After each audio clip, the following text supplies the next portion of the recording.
ቤተሰቦቻችን እንኳን ለታላቁ የአድዋ ድል በዓል አደረሳችሁ። አሁን ያለነው የጨዋታ ሰዓታችን ላይ ነው። ዛሬ የጀግንነት ጨዋታ ነው የምንጫወተው። አድዋን የምንዘክርበት ከአድዋ ጋር በቀጥታ የሚገናኝ ውድድር ነው የሚኖረን። በሙሌ ወገን ሙሌ እናትና ማሮ፣ በሚኪ ወገን ሚኪ፣ ሀያት፣ ዮሴፍ። ስለዚህ ለመወዳደር ዝግጁ ናቸው አይደለ? ዝግጁ ነን። እንግዲህ አሸናፊዎች ዛሬ በጣም ታላቅ የአድዋ ድል ታሪካዊ አሸናፊ ነው የምትሆኑት። ስለዚህ በጀግንነት በወኔ ነው ውድድሩ የሚካሄደው። አድዋ ድረስ በእግር መሄድ ነው ብላችሁ እንሄዳለን። ውድድሩ ምንድነው?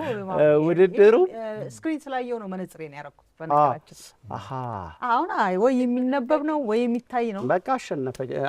በቃ ይሄን ሳረግ መፍራት አለ። ከእናንተ ወገን መነጽር ማድረግ ቢፈልጋል ቀድማችሁ አልነግሩኝ። ዳኝነቱ ፍትሃዊ እንዲሆን ሙልዬ፣ ዳኝነቱ ፍትሃዊ እንዲሆን ለዚህኛውም ወገን መነጽር እድል ሰጥተናል፣ አልተጠቀሙም። ስለዚህ እዚህ ስክሪኑ ላይ የምታዩቸው ስዕሎች አሉ። ስዕሎቹን ለ20 ሰከንድ ትኩር ብላችሁ ሁለታችሁም በየተራችሁ መጀመሪያ ለምሳሌ የሚኪ ቡድን ቢሆን መጀመሪያ የሚጀምረው ስክሪኑ ላይ የሚመጡትን ስዕሎች ያይና ከዛ በኋላ ከሚመጣው ቁጥር ጋር አዛምዶ አስታውሶ መመለስ ነው። 20 ሰከንድ ብቻ ነው የሚኖረው። እና ሙልዬም ገብቷቸዋል። ያልገባው ጥያቄ፣ ሀሳብ፣ አስተያየት። ስለዚህ እንደ ውጫሌ ውል ማፍረስ የለም። ስለዚህ ውላችን ተስማምተናል። ዝግጁ ናችሁ? ማን ነው የሚጀምረው? ማን ይጀምር? ይሄኛው ቡድን ማለት ነው። ይሄኛው ቡድን ጥያቄዎችን ቁጥሮቹን እያስታወሳችሁ የሚመጡትን ከመልሱ ጋር ታዋህዳላችሁ። እሺ አዘጋጆች ምስል አሳዩልኝ። እሺ ቋቋ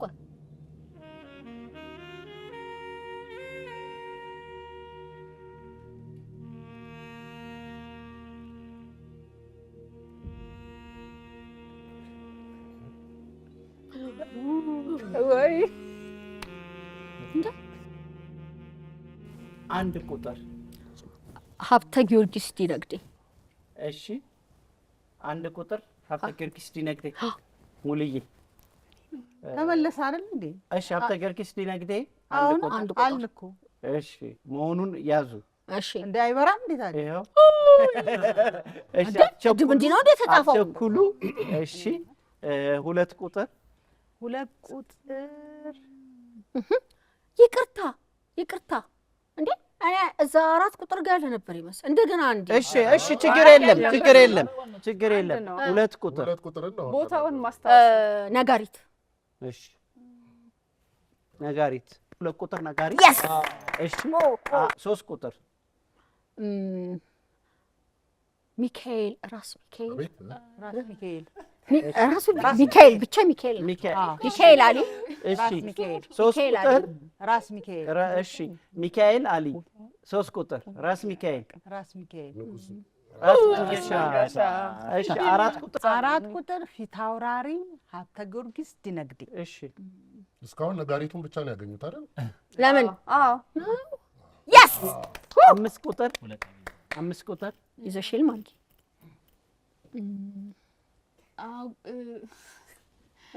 ማናቸው? አጓ የእሳቸው ስም ነው እኮ የጠፋብኝ። ጫፉን ስጪ። አዲስ ነው ለእኔ ስም። ጫፉን እሺ ስጪ። ንገሪኝ።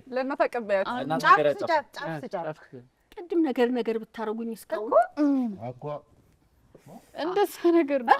አጓ ራሳንጓ እግዚአብሔርን አፌ ላይ ነው እኮ። እሺ ቀርሻል። ሰው እናስታውስ። 5 ቁጥር አይ መለሱም። በቃ ክፈትልን 5 ቁጥር አላስታወሱትም። ስማቸውን ያዘልኝ። ስድስት ቁጥር ፊት አውራሪ ፊት አውራሪ ፊት አውራሪ ብቻውን ነው የተጻፈው። አይ አይሆንም። እንዴ በቃ ፊት አውራሪ ገበየው። ቆይ አንዴ። እሺ እሺ ፊት አውራሪ ገበየው። እሺ 6 ቁጥር ፊት አውራሪ ገበየው።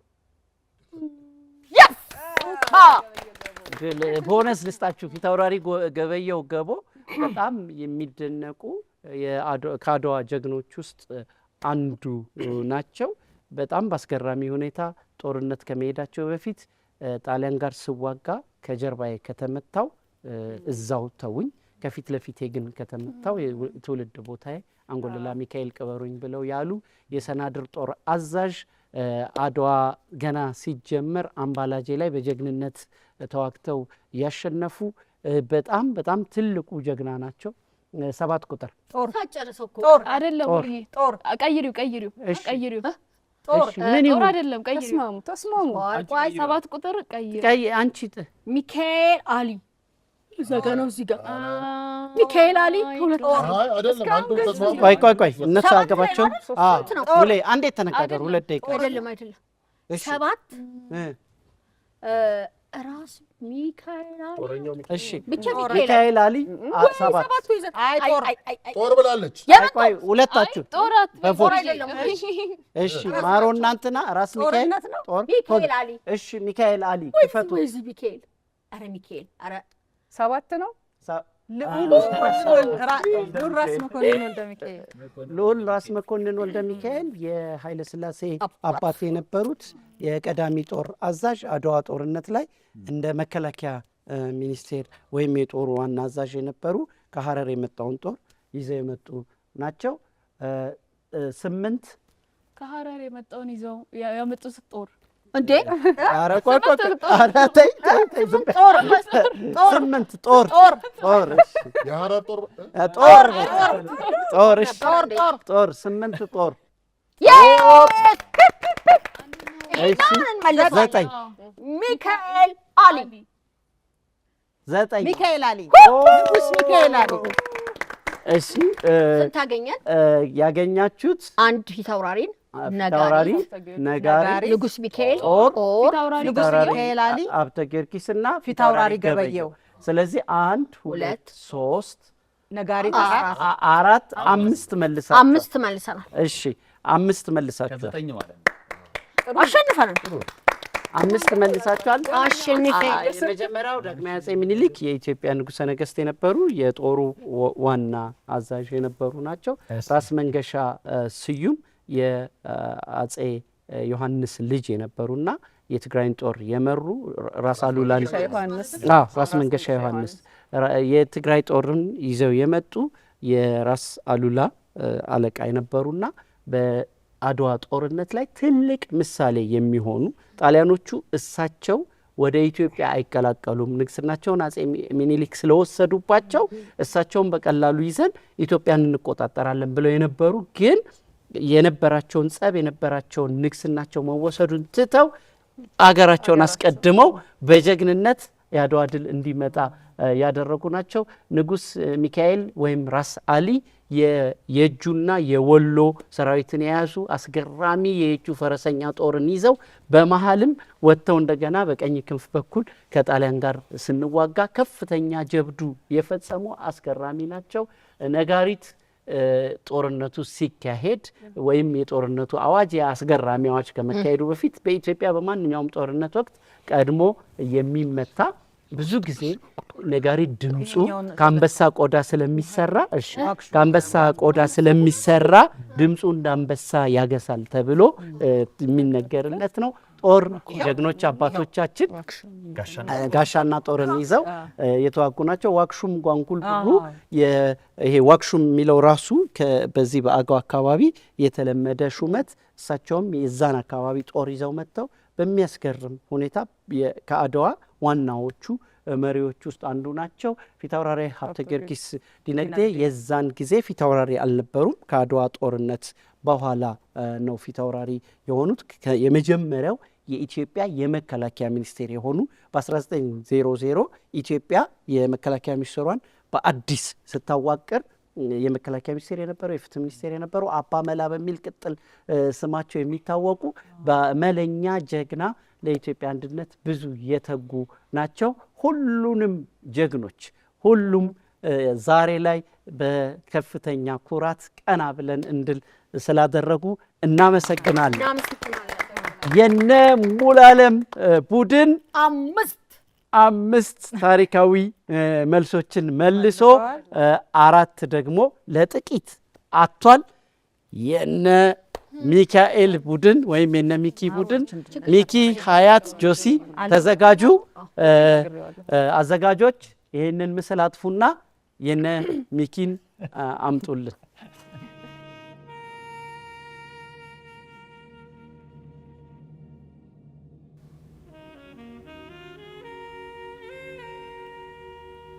ወይኔ ቀላል ነው እነሱ ዋቴ ቀላል እንገሩ ቀላል እንዳይመስልሽ። ምን ነው ረዘመ እነሱ? እሺ እሺ አንድ ቁጥር እቴጌ ጣይቱ። እሺ አንድ ቁጥር እቴጌ ጣይቱ ብለዋል።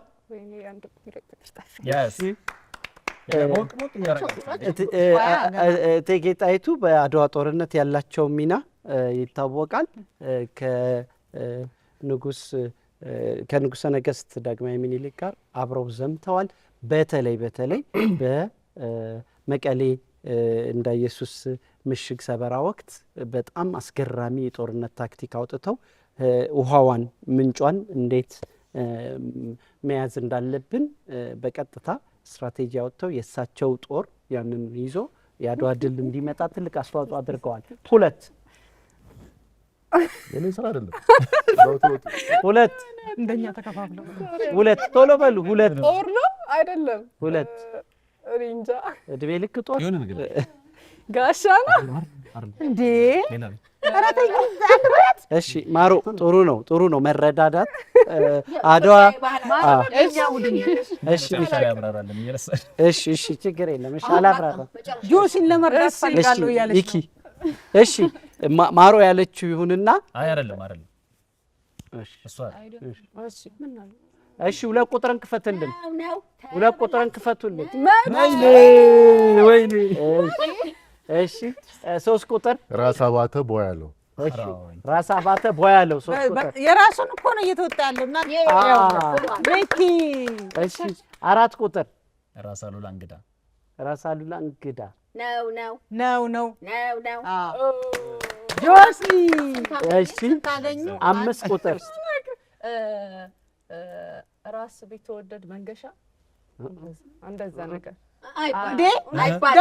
አይባልም እየነገረ። እሺ መንገሻ አልቀየረችም። አልቀየርኩም። እኔ በቃ ሀሳቤን አልቀየርም። እሺ ተከፍቶ ዳኛውን እኔ በእውነት እሺ ራስ ብሏል መንገሻ ክፈቱልኝ። በጣም ነው ማዝነው። መንገሻ መንገሻ ብላለች። ራስ ብትወደድ መንገሻ ብላለች። በእውነት አዎ። ግን አንተ ብለሃል። ለኛ ጊዜ እሺ 6 ቁጥር ነው 6 ቁጥር ቻው 6 ንጉሥ ተክለ ሃይማኖት ተሰማ። ንጉሥ ተክለ ሃይማኖት ተሰማ ነው። እሺ ክፈተው። ንጉሥ ተክለ ሃይማኖት ተሸነፍን እንዴ? 7 ቁጥር አልተሸነፈም። አሉላ አባነጋ ተበላል እሱ አሉላ አባነጋ እውነት አይ አሉላ እንግዳ ደግሞ አንደኛው አሉላ እንግዳ አይ በቃ እኛ አንረዳም። ሚኪ እኔ ራሴ ነው ያልኩት። ጉድነሽ ቆይ እነ ሙሌታው መድፍ ጣሊያኖች ምንም ቢሰሩትም በአድዋ ጦርነት ኢትዮጵያውያን በመድፍ ተኳሽነታችን በመድፍ አጠቃቀም አድዋ ላይ በአስገራሚ ሁኔታ ነው ያሸነፍ ነው። እንደውም ማን ነው ገበየው ሞት ተተካ ባልቻ መድፍ አገላባጭ ብቻ ለብቻ ይባል ነበረና የሚገርማችሁ ራስ አባተ ቦያለው የመድፈኛው ጦር ቡድን መሪ ነበሩ። የቴክኒክ ችሎታም ስለነበራቸው በጣም አስገራሚ ጀግና ተኳሽ ነበሩ። የቴክኒክ ሙያም ነበራቸውና በአድዋ ጦርነት ጊዜ ከጣሊያን የተማረኩትን መሳሪያዎች የገጣጠሙ ወሎ ደሴ ቧንቧ ውሃ የሚባለው ሰፈርን ወይም ከላይ ከንጉስ ሚካኤል አይጠየፍ ጀምሮ እስከ የደሴን የቧንቧ መስመር የዘረጉ የቴክኒክ ባለሙያም የአድዋም ጀግና ናቸው። እቴጌ ጣይቱ ቅድም ተነጋግረናል። ራስ ቢትወደድ መንገሻ አቲከምም ትግራይ የነበረውን አንደኛውን ፓርት የሚመሩ ጣሊያኖች እሳቸውንም በጣም ለማባበል ሊጠቀሙ አስበው ነበር፣ ግን አልሆነም፣ አልተሳካም። ንጉሥ ተክለ ሃይማኖት የጎጃም ንጉሥና የጎጃምን ሰራዊት የመሩ ጀግና በጀግንነት የተዋጉ ናቸው። ሰባተኛ ራስ አሉላ እንግዳ ወይም ራስ አሉላ አባነጋ የሚባሉት በፈረሳቸው ስም ከአፄ ዮሐንስ ጀምሮ የኢትዮጵያ ጀግንነትን የዶጋሊው ጀግና እንግሊዞችን ያሸነፉ ጣሊያኖችን ከ7 ጊዜ በላይ ከጣሊያኖች ጋር ተዋግተው ድል ያደረጉ ደርቡሾችን ያሸነፉ ቱርኮችን ያሸነፉ በጣም የሚገርሙ የአፍሪካ ታላቁ ጀግና ወይም የአፍሪካ ታላቁ ጀነራል የሚባሉ ናቸው። 7 ቁጥር ባልቻ ሳፎ ደጃች ባልቻ ሳፎ ደጃች ባልቻ ሳፎ ይገለጥ። ስንት አወቁ? ተተካ ባልቻ ስትል መጣልን እኮ አንድ ብቻ ነው ያለው። አንድ ነው የሳት ነው መድፍን የሳት ነው። 8 ቁጥር እቴጌ ጣይቱንም ስተዋል። አልሳትም እንዴ ማይሆን እሺ ስንት 8 ቶሎ በል 8ማ የእናት ቀሚስ ላይ ያለው ጋሻ ነው። እሱ ማዚህ ላይ ያለው ነው ጋሻ ነው፣ ጦር ነው። እሺ ጋሻ አሸነፉ 9 ቁጥር ራስ ወሌ ብጡል የእቴጌ ጣይቱ ብጡል ዋንዳ ጀግናው ራስ ወሌ ብጡል በአድዋ ጀግንነትም ከዛም በኋላ ኢትዮጵያ ላይ በጀግንነት በአርበኝነት ከሚታወቁ ጠንካራ ጀግኖችና አመራሮቹ ውስጥ ናቸው። ጋሻ ነው። ጋሻ ጦር ኢትዮጵያን የሚያስተሳስሩ ኢትዮጵያውያን ለአደን ሲወጡ ለጀግንነት ሲወጡ ለጦርነት የሚይዙት ጋሻና ለጀግንነት ለፉከራ የሚይዘው ጋሻ ይለያያል። ብዙ ጊዜ ጋሻ ከእንጨት ቆዳም ሆኖ ደግሞ ከተለያዩ ጠንካራ እንስሳ ቆዳ ይሰራል። ጋሻችን ኩራታችንና መመከቻችንና እምቢኝ የሚያሳይ የኩራት የማዕረግ ልብሳችን ነው። አድዋ ላይ ይዘን ከወጣ ነው የጦር መሳሪያ ውስጥ አንዱ ራስ ወሌ ብጡልም ከአድዋ ጀግኖች መሀል አንዱ የሆኑ የእቴጌ ጣይቱ ብጡል ወንድም የሆኑና የዘውዲቱ የንጉሱ ልጅ ንግስተ ነገስታት ዘውዲቱ ባለቤት የነበሩ ጀግና ናቸው። ደጃዝማች ባልቻ ሳፎ ባለ 2 ድል ናቸው። ጀግና ባልቻ አባነብሶ ወይም ባልቻ ሳፎ የሚያስገርሙ ጀግና ናቸው። አድዋ ላይ ዘምተዋል፣ አድዋ ላይ ተዋግተዋል፣ አድዋ ላይ አሸንፈዋል። በመድፈኝነት ተዋግተዋል። ፊታውራሪ ተክለ ሐዋርያት አይተዋቸዋል መድፍ ሲተኩሱ ጭንቀታቸውን እና ከሳቸው አይቼ ነው ራሻ አይቼ መድፍ መማር የፈለኩት ይላሉ። በጣም አስገራሚ ጀግና ናቸው። በሁለተኛው ጦርነት ጊዜም በሽምግልናቸው ወቅት በእርጅናቸው ወቅት ማይጨው በምንለው ጣሊያን ለሁለተኛ ጊዜ ሲመጣ እየተዋጉ የሞቱ ፍጹም አርበኝነታቸው ወደር የሌለው በተለያዩ አስተዳደራዊ ቦታዎች ላይ ከአርበኝነቱ ውጪ ሲዳሞን ጨምሮ የተለያዩ የኢትዮጵያ ቦታዎችን የገዙ ያስተዳደሩ ናቸው። ባልቻ አባነብሶ ቲያትሩ ትዝ አይልሽም? አብራር አብዶ ጣሊያን የሆነው ባልቻ ለስሙሽ ማፍግለ ነው ሰላምታ ማጣጣት ያሰፋለጋ። ለማንኛውም እነ ሚኪ አሸንፈዋል ማለት ነው። በርግጠኛ ጀብድባንላቸው የጦር አዝማቾቹ ናቸው።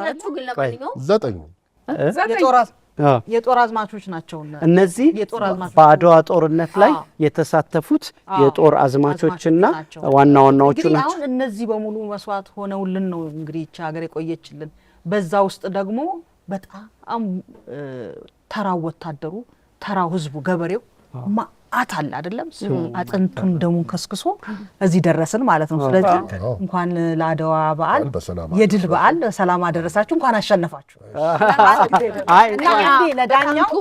ለዳኛው የታሪክ ዕውቀቱ ሙሉዬ እንደው ቤተሰቦቻችን ለመጠቅለል ያክል አድዋ ጦርነት ከዓለም ጦርነቶች ሁሉ የእውነት የምንኮራበት ነው፣ በጀግንነት የተሳተፍንበት ነው ሲባል ዝም ብሎ እንዳልሆነ የሚያሳይና ከዚህ በዘለለ አድዋ ጦርነት ላይ እቴጌ ጣይቱ ዘምተዋል። ንጉሠ ነገሥቱ ዳግማዊ አፄ ምኒልክ ዘምተዋል። ልጃቸው ዘውዲቱ ዘምታለች። አገር ዘምቷል። በዛ ወቅት ደግሞ አዲስ አበባ ምን ሆነች የሚለው ብዙ ጊዜ አይገለጽምና የሚገርማቸው አዲስ አበባን ለማን ትተው ሄዱ? ንጉሱ ሲዘምቱ አዲስ አበባን ለማን ትተው ሄዱ? ካወጦና አባጅፋርና ራስ ዳርጌ። የሚገርመው ካወጦና በድሮ ዘመን አልጋ ተትቶ አይካሄድም በጭራሽ፣ ልጅም አይታመንም። ግን ያኔ ካወጦናና አባጅፋር እና ሚኒሊክ ከጥቂት ዓመታት በፊት ነፍጥ ተማዘዋል። በግዛት ማስፋፋት ሂደት ውስጥ ተዋግተዋል። ግን በሀገር ቂም ስለማይያዝ ሀገር ላይ የመጣ ጠላት ከስልጣን እንደሚበልጥ ንጉሱም አባጅፋርም ሆኑ ያጎታቸው ልጅ ራስ ዳርጌም ሆኑ ወይም ካወጦና ከንግስና ሀገራቸውን እንደሚያስበልጡ እርግጠኛ ሆነው እነዚህም ቂማቸውን ትተው አዲስ አበባን ከዓመታት በፊት ጸበኛ ለነበሩት ነገስታት ትተው ነው የሄዱትና እኛ ኢትዮጵያውያን አድዋን በዚህ አይነት ዓለም ላይ ባልተለመደ መንገድ ድል ያደረግን ህዝቦች ነንና አሁንም በዚህ ዘመን ያለን በሀገር ቂም እንደማይያዝ በሀገር ቂም አለመያዝን ከዚህ እንማራለን። ጥያቄው በጣም አስተማሪ ነው። ለአድዋ ምሳሌ ነው አይደል? በጋራ በውይይት አድቫንቴጅን መጠቀም የቱ ጋር መጠቀም እንዳለባቸው ቴክኒካል እነ ሚኪ አንድ ጥያቄ ብቻ ስተው እነ ሙልዬ 4 ጥያቄ ስተው በዘረራ። እሺ ቤተሰቦቻችን የዛሬ ውድድራችን ይሄንን ይመስል ነበር። ቤተሰቡ እንዳለ በጀግኖቹ ስም አሸናፊ ስለሆነ ሁሉንም ቤተሰብ እናመሰግናለን። መወዳደራችን ራሱ በቂ ነው። በጋራ በአንድ ላይ ዛሬ ጀግኖቻችንን አመስግነናል። እናመሰግናለን።